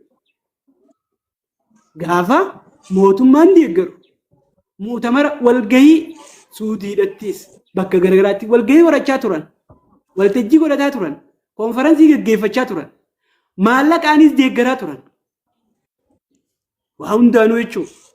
Hattaa gaafa isiin garee ta'an gartee Mahmud Abbaasanii wajjin wal dhabanillee namni isaan jidduutti araara gaggeessu kan isaan jidduutti ilaalcha isaanii irratti akka tokko ta'aniif waltajjii hunda haala hunda mijeessuuf isaan turan gaafa san deeggaraa turan gargaaraa turan jechuudha. Hanguma gartee eega siyaasaan Ameerikaadhaa jijjiiramte isaanis siyaasa Ameerikaatti wajjin jijjiirame. Warra kana gara yakkama warra badaa godhuu eegalan jechuudha. Kanarraa lola deemu hunda keessatti namni isaa yakkamaa godhan warruma Gaazaati. Warrootuma kana yakkamaa godhan. Maal jaan isaantu lola kana jalqabe jaan jechuudha. Jihaada jarri meeshaa isaanii hidhatanii hamma danda'aniin socho'an gariin isaanii maal je'ee ittiin xiqqeessa faantoo durrii wanni baafatan jihaadni jara kana godhaa jiru jihaada sharxiin guddatin ijaan dawaabixa islaamaa ulaagaalee jihaadni islaamaa qabaachuu qabu. Ulaagaalee kana keessa amma namoonni gariin gartee 5 warra lafa kaa'u jira. Islaamummaa aqlii qabaachuu akka nama dandeettii qabaachuu akkasuma qaamni keekaa nagee ta'uu quwwaa qabaachuu akkasuma kan dabree gaashanan amma kana malee warroottan biraatis torba jaanii namni tokko ikhlaasa kaaloltu ilaa kalimatillaa iftahee akkasuma humna qabaachuu meeshaa qabaachuu mi'a qabaachuu wantoota kanaatu jira jechuudha. Haqiiqa isiin kun akkuma jirtutti tahee amma isaan asirra dhaabbatanii jarri kuni warri Hamaas kuni warri Gaazaadhaa kun dandeettuma qabaniin hamma dandeen diin keessatti namni tokko humna qabaachuudhaatu barbaachisa malee ati humni ta'e diinaa wajjin walgitu qabaa. Amma kun irra akkana inni kun beeke isaanirraa irra wayyaa jechuudha. Kan namnummaanuu maal naan jaakaa akkuma islaamaattu jahuutu ulaagaalee tanaan dhaabbataa beeke. Warri kaan ulaagaa tanaa miti isaan ulaagaa irraa achi qotanii. Garuu isuma kanaa'u tunii gartee khayrii fakkeessaniiti waan sharriitti hin dhaqanii beeke. Mee eeysatti namni islaamaa tokko jihaada gaafa godhu jihaanni namni islaamaa tokko humnitisaa diina sanii wajjin walgituu miti. Ati dandeettii qabaachuu fi tilmaamaa awwaan kana niin qaba jechuudha malee ati diina sanii wajjin walgituu miti. Takka islaamni giite islaaminaa keessatti diina sanii wajjin walgite hin jiru. Lakkoofsa namaa keessatti meeshaa keessattis. Asirratti yoo fudhatte haanii haraameessuu eegalan jechuudha. Jihaada qabsoo godhamu. Jidduutti addaan simuraa quraana keessatti bakka humni namaatii fi meeshaatis walgituu qabdii tan irratti quraana keessatti yoo gartee isin lakkoofsaan 10 taatan meeqa injifattan jee rabbiin boodarra moo laafina keessan laalee rabbiin yoo hangana taatan isin hangana injifattan jee kaa'u kun way walqixa lakkoofsa yoo laalle. Walqixaa miti. Quraana keessatti. Walqixaa miti. Addunyumarratti namni aqlii qabu tokko namni qabsoo godhuu waan keetii irratti qabeenyuma keetii irratti fakkeenyaaf amantii hin ta'in uummanni Falastiin kun wani rakkabsaa lafa sanaa taatu. Fakkeenyaaf akka isaan jedhanitti uummata gartee lafa loluus haa ta'u eenyummaa loluus haa ta'u. Uummanni kun haqa isaaniitti loluu jira immoo haqa isaanii malee loluu jiranii ilaaluu qabda malee akka gartee akkuma ilma namaattu isaanii yaadanii yoo ilaalle jechuudha. Uummannitumatti yoo ilaalle uummata tokko haqa isaatii qabsaa'u humni isaa guddaa miti jettee uummata san deeggaruu dhabuun haqarraa maquun fakkaata akka amantii islaamaatti jechuudha. Uummanni tokko yoo isin waa xiqqoo taatanillee rabbiin isin wajjin jira diina keessan haqa fi irratti innaawaa haqa fi haqa dhuunfaatu jechuudha. Amma haqa gareetii miti haqa dhuunfaa irratti yoo duuteewu shahideedha jecha uummanni san masjida qiblaa islaamaa jira lafatti isaaniiti uummanni sun amantii isaanii irratti uummata gartee West Bank kanaa fi bakka silaa qabatan keessatti akka uummata isaan godhu jiran ni agarra jechuudha namni hundinuu. Akka uummanni sun akkas ta'uu fedha immoo akkamiif uummata kana hin deeggarre waan jettu beekadhu uummata Falastiin kanaaf ilaalchi isaan qaban.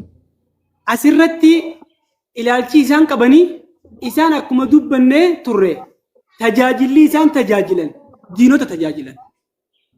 Ameerikaa fa tajaajilan, Israa'el fa tajaajilan.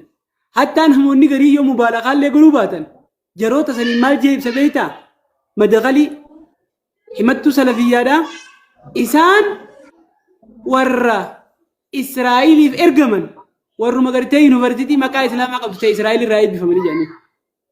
Warra achirraa ba'anii warra isaan gartee isiin deeggartu kana akkamitti jaame yoo jaamte namni gaaf duraanii jihaada Falastiin jee ture eessatti maaltu arra deebisee isa garagarachi nama viidiyoo isaatiinitu jira waggaa 20 dura achitti godhuun jihaada jeelaa 20 bara dheeraa san dhiise fatwaa godhe ka deebi'ee arra maaliif hin gargaarree jaamee fatwaa gaafannaan maal jee rabbiin quraana keessatti إلا على قوم بينكم وبينهم عداوة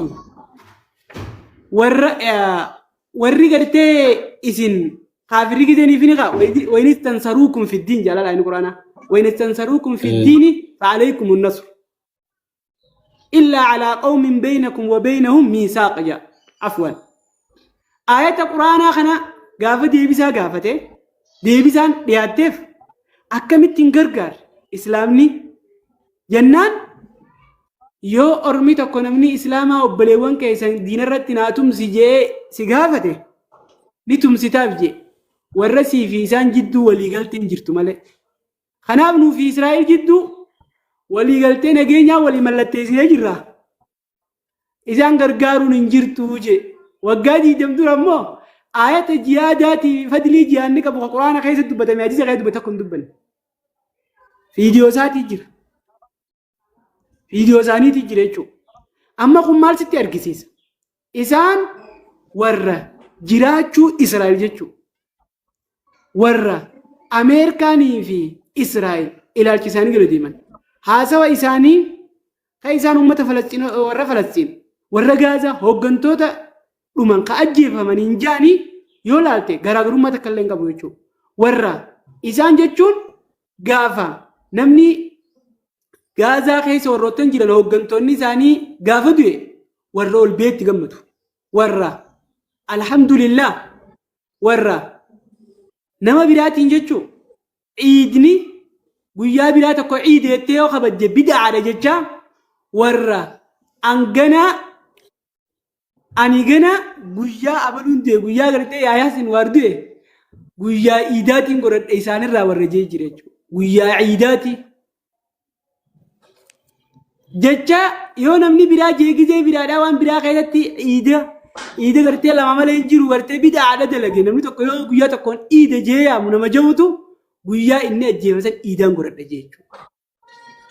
Amma beek jechoota quraanaa fi hadiisaa osoo hin tahin sheekha baluutu jeeqaa nama gartee taabiyootarraa gaafa namni bid'aa tokko gartee du itti gammaduu inni jira jee dhugaa gartee namni bid'aa tokko guyyaa du dhugaa islaamummaaf bilisummaa dhufe. Islaamummaa bilisummaa dhufe jee kanaafuu warraas bilisummaa nuu dhufe gaafa isaan du'e jee namoota gammadin jechuudha. Dur jihaada jee warra godhaa ture jechuudha. Hedduu ulfaata haalli kun namoota ejjennoon isaanii akkuma reefu jenne ejjennu moora siyaasaati jechuun jijjiiramaa deema. Bakka tanaa hojii wal qabatee maaliif yeroo hedduu diinni isaanii ikhwaana ta'a firqaa biraa keessaa firqaa biraallee hedduma diineffatanii maaliifi ifumaan ifatti jechuun ikhwaanni warra kursii deemu warra aangoo barbaadu jaanii maaliif balaaleffatan? Wanni gaafatan itti gaafadheef amantii islaamaa keessatti islaamni kursii qabaachuu hin qabu kursii aangoo qabachuu hin qabu waan jiru jiramoo siyaasaa gaggeessuun dhoorkaadha moo amantii islaamaatti maal dhaabbataniiti ikhwaanni warra kursii deemu warra jaanii balaaleffatanii irratti duulanii arrabsan. Asirratti yoo deebine amma yeroo tokko Rabbiin subhaanahu wa ta'ala quraana isaa keessatti dubbatu walaqad ba'athna fi kulli ummatin rasuulan an i'budu allaha wajtanibu at-taaghut واجتنبوا الطاغوت. أما ربي سبحانه وتعالى طاغوت الرا ربي أمته هندت إرجوت إرجع ربي كوفا جبرها يجوران طاغوت هندرا فجاتوران ما إسانو مان كوني قافت طاغوت نفسرا مال جاني نفسرا طاغوتني متاني سادا شني جود خنرا شيطانا تكاو غرتي وانا ونمني خجيب ربي قد يقبر أو مطاع نمك آلي قول مخاي إسايا لديمتك آلي قول خي سهر الدفت أسمتو إسانو ما يرو إبسانيو اجتنابو الطاغوتين كن طاغوني رافقاتمو كبغني شوف غرتي وان سير إسلامنا مالي جروتي وان إسلامنا مالي جرو سير إسلامنا مالي جرو خي إسلامنا وجي والفال ليسو الرافقاتشو قالي قولوا دبو جلدي مدبو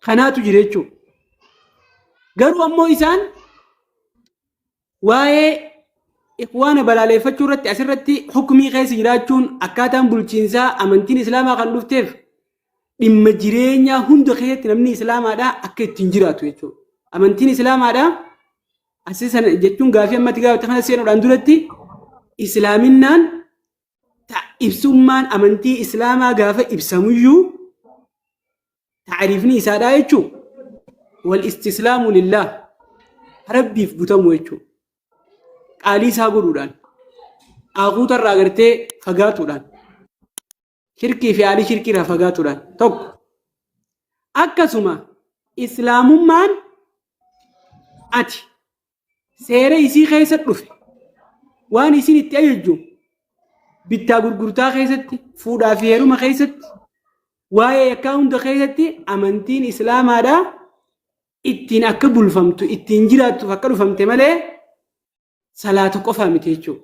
Akka amantiin islaamaa amantii bulchiinsaa bulmaataa taate jechuudha. Asirratti waa'ee dhimma ikhwaan muslimiinii maaliif balaaleeffatanii cufa caalaa waan jette irratti asirratti siyaasaaf dhaabbatuun isaaniitis asumarratti ifa ba'a. Akka siyaasaadha. Isaanummaanuu garee siyaasaa ta maqaa diintaate jechuudha. Yoo fudhatte ikhwaanul muslimiin wanti ikhwaanul muslimiin yoo ibsine amma jalqaba irratti ikhwaanul muslimiin jenne ikhwaanul muslimiin garee siyaasaadhaati. Garee siyaasaadhaati. Garee siyaasaadhaa yoo fudhatte isii keessa namni minhaaja salafussaali hordofuus kanuma keessa jiru jechuudha. Namni gartee minhaaja salafussaaliif hordofajoos keessa jiru. Garee namni gartee ashaa'iraatis keessa jiru. Ka maaturidiyaatis keessa jiru. Ka akkasuma ammaasiis namni gartee shi'aatillee ka deeggaru keessa jiru. Suufiyyaalleen keessa jiru. Garee khaliixuun hundarraa walitti dhufe jechuudha. Isaanirraa akkuma gartee garee garagaraa firqaa garagaraadhaa jirtu. Namni mazhaaba keessatti illee hatta aaraa yaada gartee fiqii keessatti illee ka yaada garagaraa hordofu. Kakaan maalikii jiru, kakaan hambaliidha jiru, kakaan shaafiidha jiru keessa jira jechuudha. Asirratti waa'ee ikhwaanaa irratti yoo fudhatteesi garee siyaasaadhaati. Isaanis garee takka. Garee garuu ammoo waa'ee isiitti irratti yoo dubbatame yoo isii irra nu dubbannee amma nuti gabaabinumaan bira dubbannee dabarra. Wantoonni isaan nassii quraanaa fi hadiisa sariiha ta'e isaan faalleessanis jirti jechuudha. Nassii waan quraanaa fi hadiisa keessatti ifaan ifa jiru ta'e isaan faalleessan ni jirti jechuudha. Akkasuma wantoonni isaan dalagan ta'e isaan qaban tan gartee diin keessa jirtus ni jirti jechuudha. Akka ikhwaanaatti. Waa'ee ikhwaanaa irratti isaan ikhwaanuma irratti waa'uma ikhwaan irratti duuluutirlee ilaalcha siyaasaadhumaan jirre.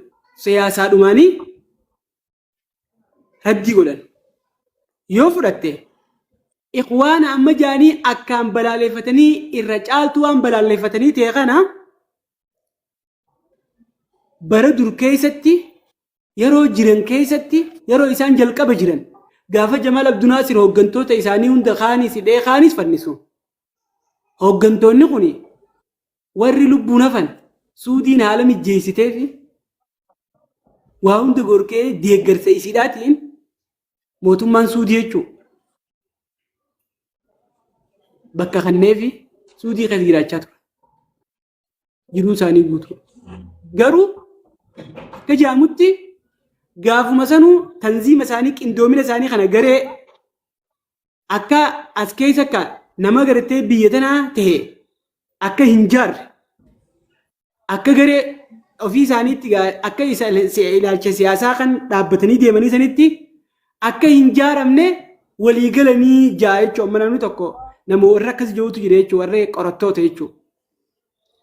Ikhwaanuma kanaa'uu mee gaafa sanii isaan akkamitti yakkamaa erga tahan sirrii hin taane eegataan akkamitti gaafa san qubsiifamuu danda'ame.